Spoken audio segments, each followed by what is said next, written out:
Il m'a fait souffrir. Des années plus tard, je me suis présenté à son mariage avec un secret. Qui l'a invité?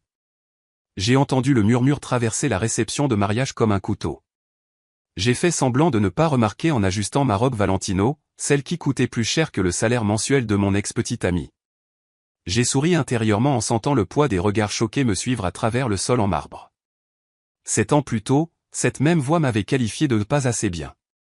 Pas assez bien pour leur fils précieux, pas assez bien pour leur nom de famille prestigieux, pas assez bien pour s'asseoir à leur table. Mais aujourd'hui, je n'étais pas seulement assez bien, j'étais meilleur. Chérie, le champagne n'est pas aussi bon que le nôtre, m'a murmuré mon mari Thomas à l'oreille, sa main reposant possessivement sur le bas de mon dos. À 45 ans, il avait 15 ans de plus que moi, distingué avec des cheveux poivre et sel et la posture confiante d'un homme valant 9 chiffres, le même homme qui signait les chèques de mon ex-petite amie, ou qui le faisait. Quoi qu'il en soit, je me souviens encore du moment précis où tout s'est effondré. J'avais 22 ans, je travaillais à 3 emplois pour payer mes études de commerce. Mon appartement était une boîte à chaussures dans le pire quartier de la ville, mais je le gardais impeccable. Je sortais avec Ryan depuis près de 2 ans. Ryan, le garçon doré, avec son fonds fiduciaire et son bureau de coin promis par papa. Ce soir-là, j'avais préparé le dîner en utilisant les provisions que j'avais soigneusement budgétées. J'avais même fait des folies en achetant une bouteille de vin qui coûtait plus cher que ce que je m'autorisais habituellement. J'avais des nouvelles, j'avais été accepté pour un stage qui pourrait tout changer pour nous. On a frappé à ma porte à 19h38. Ce n'était pas le coup habituel de Ryan. C'était plus vif, plus délibéré. Il faut qu'on parle, a-t-il dit, sans même regarder le dîner que j'avais préparé. Ses yeux ont à peine croisé les miens. Ça ne marche plus. Quoi qui ne marche pas, ai-je demandé, tenant toujours la bouteille de vin que j'allais ouvrir. Nous. Mes parents, a-t-il fait une pause, passant sa main dans ses cheveux parfaitement coiffés. Ils ont clairement fait savoir que ma position dans l'entreprise dépend de certaines attentes. Mon estomac s'est noué. Quelles attentes? Tu n'es pas exactement ce qu'ils avaient en tête pour moi, Olivia. Tu devrais comprendre. Je dois maintenir une certaine image. Mon père m'a présenté Catherine Williams. Son père est au conseil d'administration. J'ai posé la bouteille de vin lentement. Donc je suis remplacé parce que je suis pauvre? Ne sois pas dramatique. Ce n'est pas seulement une question d'argent. C'est une question de compatibilité, de milieu, de relations. Tu as grandi dans un parc de caravanes. Tu es serveuse. Mes collègues ont commencé à poser des questions. Tes collègues, ai-je ri. Un son creux qui m'a surpris moi-même. Ou les collègues de ton père. Son silence m'a tout dit. Puis ça a empiré. Mes parents ont raison. Nous venons de mondes différents. J'ai besoin de quelqu'un qui comprenne la vie que je suis en train de construire. Quelqu'un qui ne me mettra pas dans l'embarras lors des événements d'entreprise. Me mettre dans l'embarras. Le mot a résonné dans mon esprit comme une gifle. Tu devrais accepter l'opportunité de stage, a-t-il ajouté, comme s'il offrait une charité. Mais tu devrais savoir que j'ai mis un mot en ta faveur. Sans ça, avec ton milieu, tu n'aurais probablement même pas été considéré. Je suis resté là, figé, pendant qu'il expliquait comment tout ce pourquoi j'avais travaillé était en fait son œuvre, comment mes réalisations n'étaient que sa générosité, comment mes rêves étaient mignons mais irréalistes. Quand il est parti, il n'a même pas regardé le dîner qui refroidissait sur ma table de seconde main. 3 jours plus tard, je l'ai vu dans un restaurant avec une femme blonde portant des perles. Sa mère était là aussi, rayonnante d'approbation. Il riait. J'étais invisible, portant des plateaux à la table à côté de la leur. Ryan m'a vu, je le sais, mais il s'est détourné en faisant semblant que j'étais juste une autre serveuse anonyme. Cette nuit-là, j'ai pleuré jusqu'à ce que mon corps n'ait plus rien à donner. Puis je me suis levé à 5 heures du matin pour mon service du matin. Je suis allé en cours, j'ai fait mon travail du soir et me suis endormi avec mon manuel encore ouvert. Mais quelque chose avait changé. Une graine avait été plantée, pas de vengeance, pas encore, mais de détermination si féroce que ça me faisait peur. Je ne me sentirai plus jamais aussi petite. J'ai cessé de mesurer le succès selon les normes de Ryan. J'ai cessé de me soucier d'impressionner les gens qui ne verraient jamais au-delà de mon origine. Au lieu de cela, je me suis concentré sur le fait de devenir quelqu'un qu'ils ne pourraient pas ignorer. Et maintenant, 7 ans plus tard, me voilà, entrant dans la réception du mariage de Ryan en tant que femme de son patron. Pas seulement la femme de son patron, en fait. Depuis hier, j'étais la nouvelle directrice des acquisitions chez Blackridge Enterprises, l'entreprise avec laquelle l'entreprise familiale de Ryan essayait désespérément de s'associer depuis des années. « Tu es prête ?» a demandé Thomas en me serrant doucement la main. Il savait tout. Mon histoire avec Ryan, l'humiliation, la douleur. Il savait que ce moment comptait plus pour moi que je ne pourrais l'exprimer. J'ai souri, sentant le poids des boucles d'oreilles en diamant que Thomas m'avait offertes pour notre anniversaire. Je suis prête depuis 7 ans. Nous nous sommes approchés des mariés qui recevaient les invités près d'une sculpture de glace représentant des signes entrelacés. Le sourire de Ryan s'est figé quand il m'a vu. Le verre de champagne dans sa main s'est dangereusement incliné. Félicitations, ai-je dit en tendant la main à sa mariée, une femme qui ressemblait à sa mère à tous points de vue. Je suis Olivia Richard, la femme de Thomas et, depuis hier, la nouvelle directrice des acquisitions chez Blackridge. Le verre dans la main de Ryan s'est brisé. L'expression sur le visage de Ryan valait toutes les larmes que j'avais jamais versées à cause de lui. Sa nouvelle mariée, Catherine, la fille du membre du conseil d'administration par qui il m'avait remplacé, a regardé entre nous avec une compréhension naissante. Olivia, a balbutié Ryan, je ne savais pas que toi et Thomas vous connaissiez. Le rire de Thomas était chaleureux, mais portait un tranchant d'acier. Se connaître ? Ma femme est l'esprit le plus brillant que j'ai jamais rencontré dans le monde des affaires. Je l'ai trouvé en train d'analyser les tendances du marché que tout mon service de recherche avait manqué. Je l'ai épousée 1 an plus tard. La meilleure décision de ma vie, professionnellement et personnellement. J'ai regardé les yeux de Ryan se diriger nerveusement vers son père à travers la pièce. L'homme plus âgé se dirigeait déjà vers nous, l'alarme évidente dans sa posture rigide. Monsieur Richard, le père de Ryan, a tendu la main à mon mari. Quel plaisir inattendu. Nous ne savions pas que vous seriez présent. Décision de dernière minute, a répondu Thomas avec douceur. Olivia a mentionné une ancienne connexion avec la famille. Quand j'ai reçu l'invitation de Ryan à l'échelle de l'entreprise, j'ai pensé que nous devions rendre hommage. Le père de Ryan a pâli légèrement. Je savais pourquoi. L'invitation avait été envoyée à tous les employés de Blackridge comme une démonstration de force, Ryan montrant ses relations familiales. Il n'aurait pas pu savoir que j'étais maintenant marié au PDG. « Comment connaissez-vous mon fils ?» m'a demandé Catherine directement, sa voix cassante de suspicion. Avant que je puisse répondre, Ryan a interrompu. « Connaissance de l'université. » Très bref. J'ai senti une torsion familière dans mon ventre. La même sensation que j'avais eue toutes ces années auparavant quand il m'avait effacé de sa vie. Mais cette fois, j'avais mon propre pouvoir. En fait, ai-je dit en souriant, Ryan et moi sommes sortis ensemble pendant près de 2 ans. Il était ma première relation sérieuse. Le maquillage parfait de Catherine n'a pas pu cacher son choc. Le père de Ryan s'est éclairci la gorge. C'était il y a une éternité, a dit Ryan rapidement, avant que je comprenne vraiment ce que je voulais chez un partenaire. J'ai hoché la tête. C'est vrai. Tu as très clairement indiqué que ce que tu voulais n'était pas quelqu'un qui avait grandi dans un parc de caravanes, qui travaillait à 3 emplois pour payer ses études et qui pourrait t'embarrasser lors des événements d'entreprise. Le silence qui a suivi était délicieux. Les yeux de Catherine se sont écarquillés tandis qu'elle regardait son nouveau mari. Tu ne m'as jamais dit que tu étais sorti avec quelqu'un de... Elle s'est interrompue, incapable de prononcer le mot. Ce n'était pas sérieux, a insisté Ryan. Assez sérieux pour que tu viennes aux funérailles de ma mère, ai-je dit doucement. Assez sérieux pour qu'on parle d'emménager ensemble. Le père de Ryan s'est éclairci la gorge. Peut-être que ce n'est pas le lieu approprié pour. Je suis tout à fait d'accord, ai-je interrompu avec douceur. Nous sommes ici pour célébrer, pas pour exhumer des histoires anciennes. Bien que je sois curieuse, monsieur Henderson, avez-vous déjà dit à votre fils que vous aviez approché Thomas au sujet d'une fusion potentielle l'année dernière ? Le visage de l'homme plus âgé s'est durci. Les questions commerciales ne sont pas appropriées lors d'une conversation de mariage, ma chère. Thomas a souri. Non, mais le timing est primordial, n'est-ce pas ? N'est-il pas fascinant que le mariage de Ryan ait été programmé seulement 3 semaines avant que le conseil d'administration ne vote sur les acquisitions potentielles ?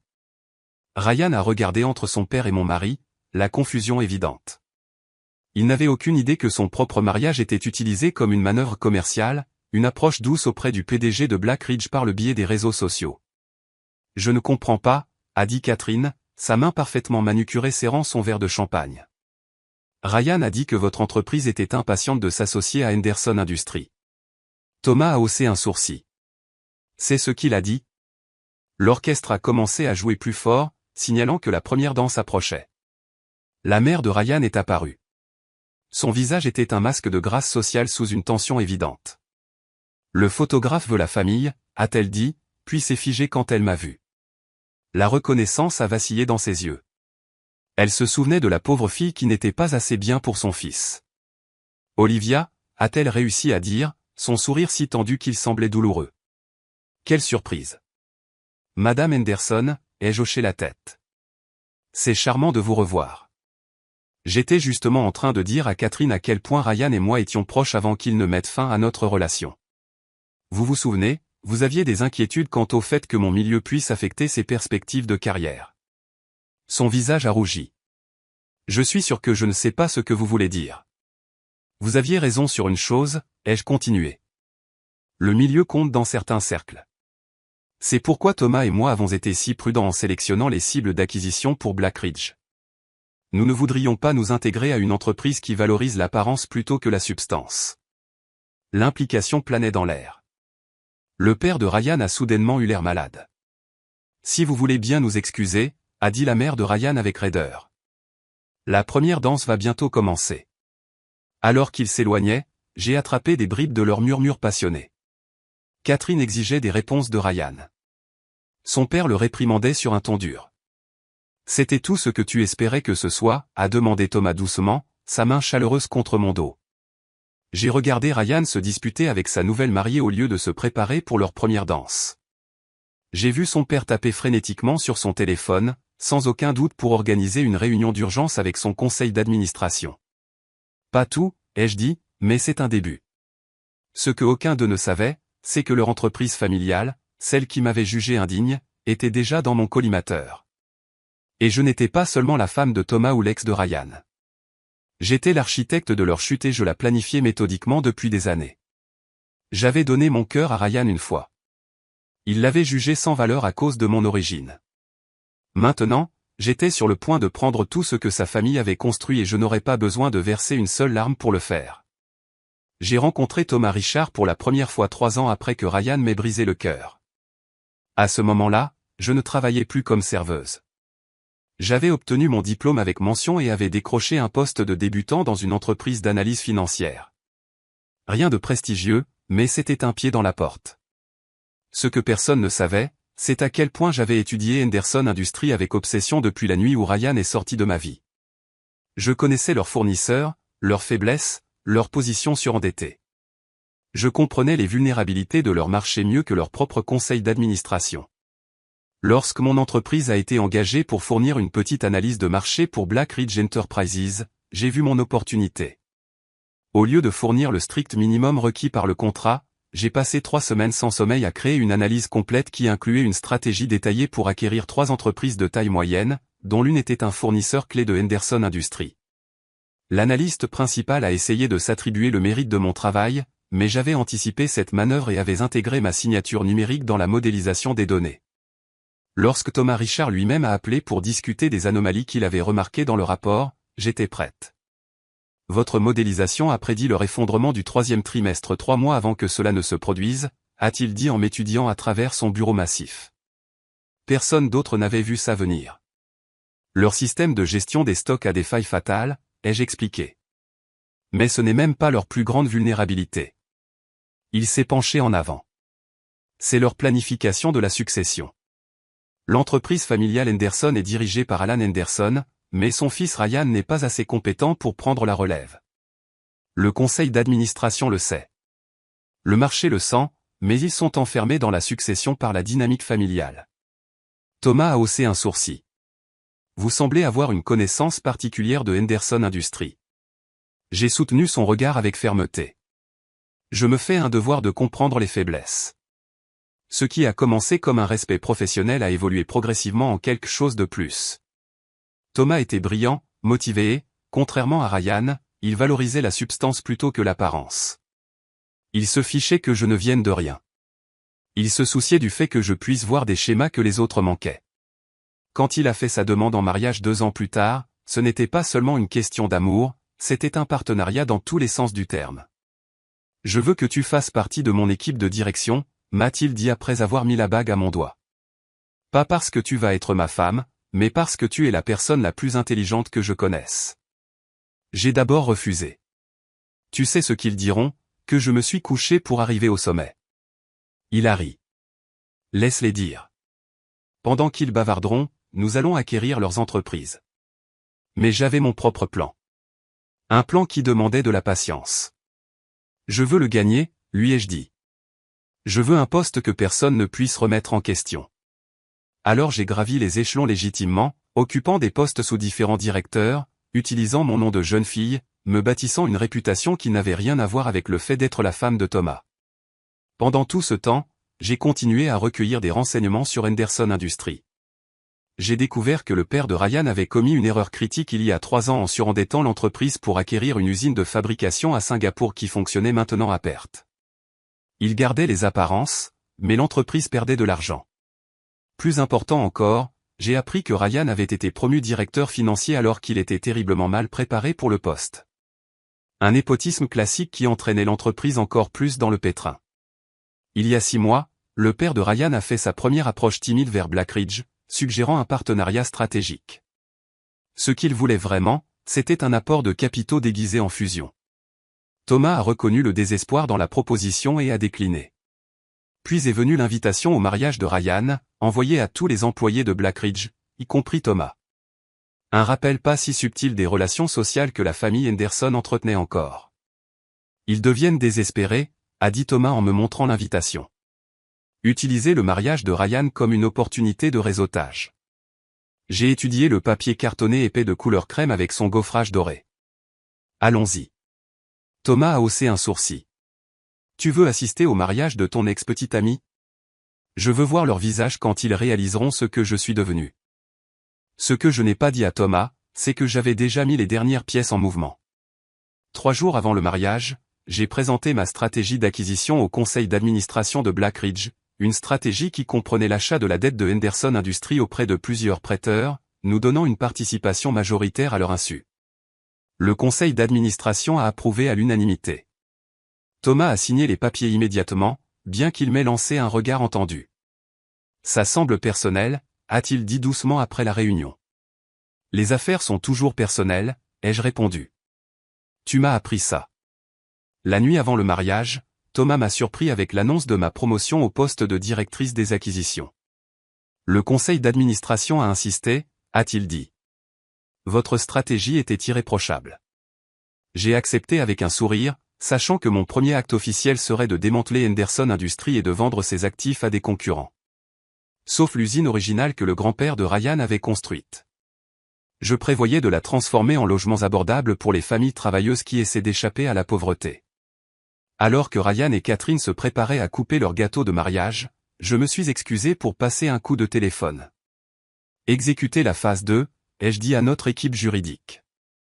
Transférer immédiatement toutes les participations de la dette à notre filiale de Singapour. Dès lundi matin, Henderson Industries recevrait un avis selon lequel leur prêt avait été rappelé intégralement. Mercredi, quand Ryan reviendrait de sa lune de miel, il trouverait son bureau emballé et la sécurité attendant de l'escorter dehors. Je suis retourné à la réception juste au moment où le gâteau était servi. Le père de Ryan me regardait, la suspicion évidente dans son expression. Tout va bien, Olivia, a demandé Thomas quand je l'ai rejoint. J'ai souri en acceptant une part de gâteau de mariage d'un serveur qui passait. Tout est parfait. C'est le jour le plus doux. J'ai pris une bouchée du gâteau, trop cher et sans saveur, tout comme le marié. Le groupe de mariage jouait un morceau de jazz lent quand le père de Ryan nous a coincés près de la fontaine de champagne. Son calme habituel s'était fissuré, remplacé par une panique à peine contenue. Thomas, a-t-il dit, sa voix tendue, pourrais-je avoir un mot en privé? Question commerciale? Thomas a souri poliment. Allant, c'est le mariage de votre fils. Les affaires peuvent sûrement attendre jusqu'à lundi. J'ai bien peur que non, a-t-il insisté en me lançant un regard nerveux. Il s'agit de la proposition dont nous avons discuté le mois dernier. A hoché la tête Thomas. Eh bien, Olivia est notre nouvelle directrice des acquisitions. Tout ce que vous aimeriez discuter avec moi devrait l'inclure également. Le visage d'Alan Henderson a pâli. Directrice des acquisitions? Depuis quand? Depuis hier, ai-je répondu avec douceur. Ma première tâche officielle a été d'examiner les états financiers de Henderson Industries. Une lecture fascinante. Les mains de l'homme plus âgé ont légèrement tremblé. Ce sont des informations confidentielles. Pas pour vos créanciers, ai-je répondu. Et Black Ridge détient maintenant la majorité de la dette de votre entreprise. Il a fallu un moment pour que mes mots soient compris. Quand ils l'ont été, Alan a attrapé le bras de Thomas. C'est une sorte de blague. J'assure que ce n'en est pas une, a dit Thomas en enlevant la main de l'homme de sa manche. Peut-être devrions-nous poursuivre cette conversation lundi matin à Black Ridge. 9 heures. Le père de Ryan avait l'air sur le point de s'effondrer. Vous ne pouvez pas faire ça. Cette entreprise est mon héritage, le nom de ma famille. Un héritage bâti sur l'exploitation des fournisseurs et la valorisation du pédigré plutôt que du talent, ai-je dit doucement. Oui, je connais intimement les valeurs de votre famille, monsieur Henderson. La reconnaissance a pointé dans ses yeux. Tout cela à cause de Ryan, à cause de sa rupture avec vous. J'ai ri doucement. Non, tout cela à cause des affaires. Votre entreprise est en train de s'effondrer parce que vous avez mis votre fils non qualifié en charge des finances qu'il ne comprend pas. Votre expansion à Singapour est une hémorragie d'argent. Votre plan de succession fait baisser le cours de vos actions. Ce sont des faits, pas des sentiments. Thomas a placé sa main en signe de soutien sur mon dos. Black Ridge ne prend pas ses décisions d'acquisition en fonction de l'histoire personnelle. Nous nous contentons de capitaliser sur un actif vulnérable. Mais Alan Henderson n'écoutait plus Thomas. Ses yeux étaient fixés sur moi. La compréhension et la fureur se disputaient la domination dans son expression. Vous avez orchestré tout ça, a-t-il sifflé. Vous avez manipulé votre chemin dans Black Ridge pour nous détruire. J'ai gagné mon chemin dans Black Ridge, ai-je corrigé. La destruction de Henderson Industries est entièrement la réalisation de votre famille. Je suis juste celle qui a remarqué que cela se produisait. De l'autre côté de la pièce, j'ai vu Ryan nous regarder, l'inquiétude gravée sur son visage alors que son père devenait de plus en plus agité. Il s'est excusé d'une conversation avec les parents de sa mariée et a commencé à se diriger vers nous. Qu'est-ce qui se passe, a demandé Ryan quand il nous a rejoints, plaçant une main protectrice sur l'épaule de son père. Votre père est bouleversé par des nouvelles commerciales, a expliqué Thomas en douceur. Peut-être que ce n'est pas le meilleur moment. Ryan a regardé entre nous, la confusion évidente.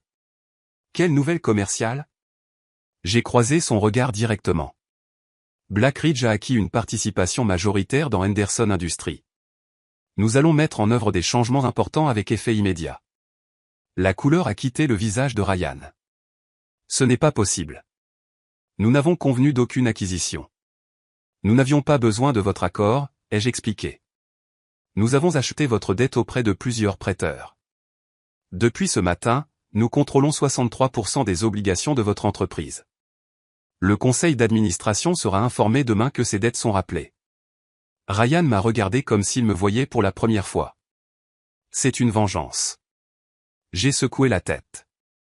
Ce sont des affaires, Ryan. Rien de personnel. N'est-ce pas ce que tu m'as dit quand tu as décidé que je n'étais pas assez bien pour ton monde, que c'était juste une question de compatibilité et de milieu?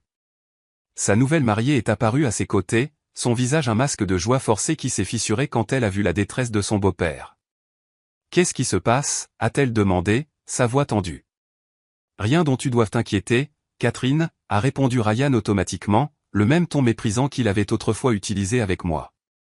J'ai vu quelque chose vaciller dans ses yeux, le premier indice qu'elle pourrait un jour comprendre exactement quel genre d'homme elle avait épousé. En fait, ai-je interrompu.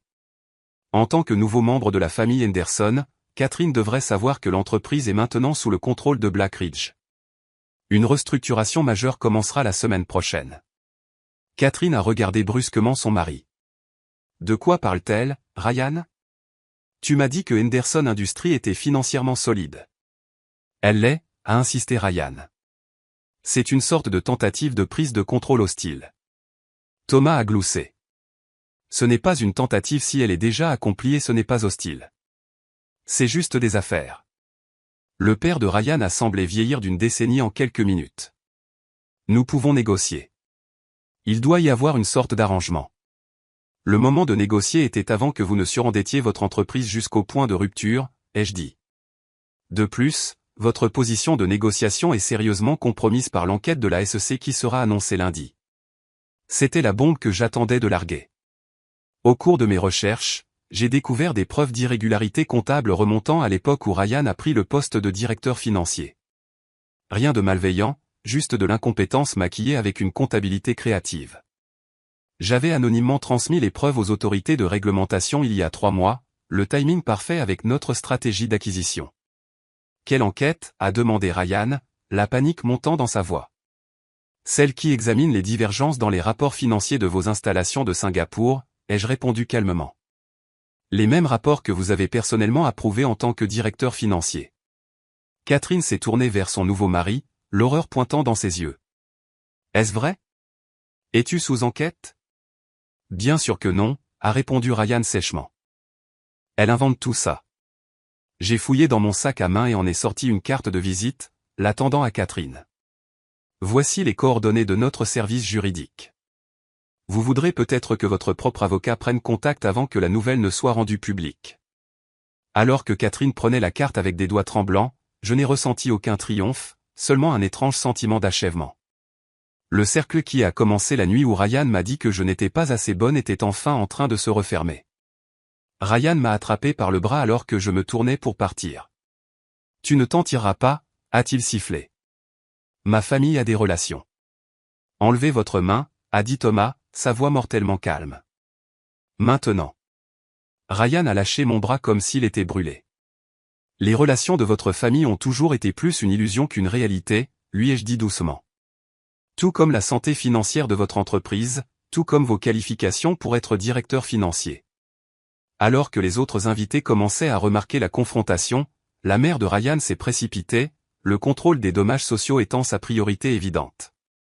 Tout va bien, a-t-elle demandé, son sourire entraîné tendu. Tout va bien, maman, a répondu Ryan automatiquement. J'ai croisé son regard directement. En fait, Madame Henderson, vous voudrez peut-être parler avec votre mari. Il y a eu quelques développements concernant l'entreprise familiale. Elle a regardé entre le visage cendré de son mari et la fureur à peine contenue de son fils, comprenant que quelque chose de grave était en train de se produire. Peut-être devrions-nous poursuivre cette discussion une autre fois, a suggéré Thomas avec diplomatie. Nous ne voudrions pas perturber la célébration. Mais la célébration était déjà perturbée. Les invités regardaient le tableau avec une curiosité non dissimulée. Le mariage parfait de la haute société se désintégrait aussi rapidement que l'entreprise familiale qu'il avait financée. Alors que Thomas et moi nous éloignions, j'ai entendu le murmure tendu de Catherine à Ryan. Tu m'as promis qu'il n'y aurait pas de surprise. Tu m'as promis que tout était stable. Je n'avais pas besoin d'entendre sa réponse. Je savais déjà à quoi ressemblaient les promesses vides de Ryan Henderson. 3 mois après le mariage de Ryan, je me suis tenu dans ce qui était autrefois le bureau de coin d'Alan Henderson. La vue sur la ligne d'horizon de la ville était spectaculaire, bien que le bureau lui-même ait été dépouillé des photos de famille Henderson et des trophées de chasse qui l'ornaient autrefois. La restructuration avait été rapide et complète. Ryan et son père ont tous deux été démis de leurs fonctions, bien que nous ayons permis à Alan de conserver un siège honorifique au conseil d'administration, en partie pour la continuité, en partie parce que le regarder s'asseoir silencieusement aux réunions pendant que nous démantelions son héritage était sa propre forme de justice. L'usine de Singapour avait été vendue pour couvrir les obligations de la dette. La ligne de production principale a été modernisée et conservée sous la propriété de Blackridge et le siège social de l'entreprise, le bâtiment que le grand-père de Ryan avait construit, est maintenant en cours de transformation en un développement à usage mixte avec des logements abordables représentant 60% de l'espace résidentiel.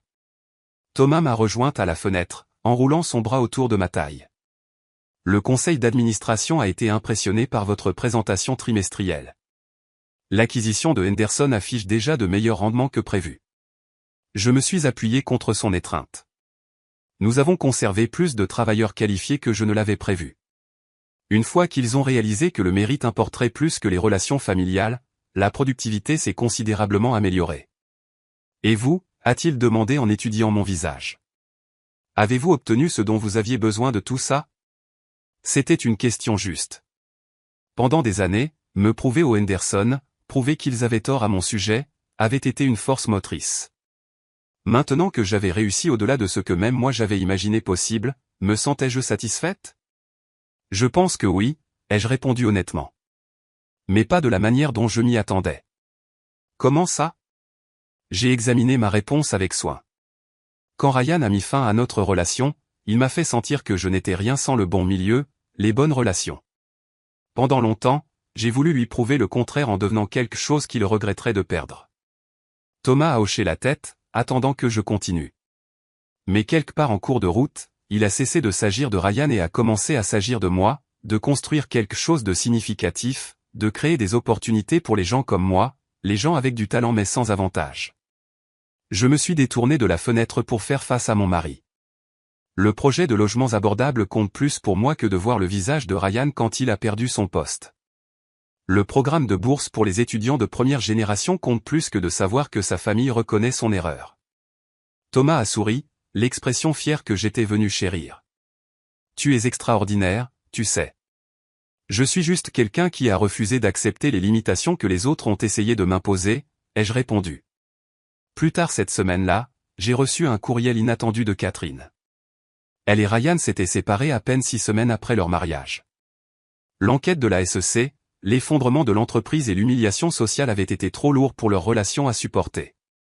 Je pensais que vous devriez savoir que Ryan m'a enfin dit la vérité sur votre histoire ensemble, a-t-elle écrit.